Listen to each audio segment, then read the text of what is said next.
ବୈଜୟନ୍ତ ପଣ୍ଡା କହିଲେ ଲୋକ କହନ୍ତି ବଇଁଶୀ ପଣ୍ଡାର ପୁଅ। ପରିଚୟ ସଙ୍କଟ କାହାର ଆପଣ ଜାଣନ୍ତି।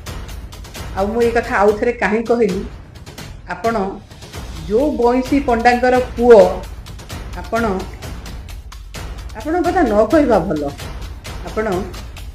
ଆପଣଙ୍କ ବାପା ମରିଗଲେନି ବଇଁଶୀ ପଣ୍ଡା ମହୋଦୟ।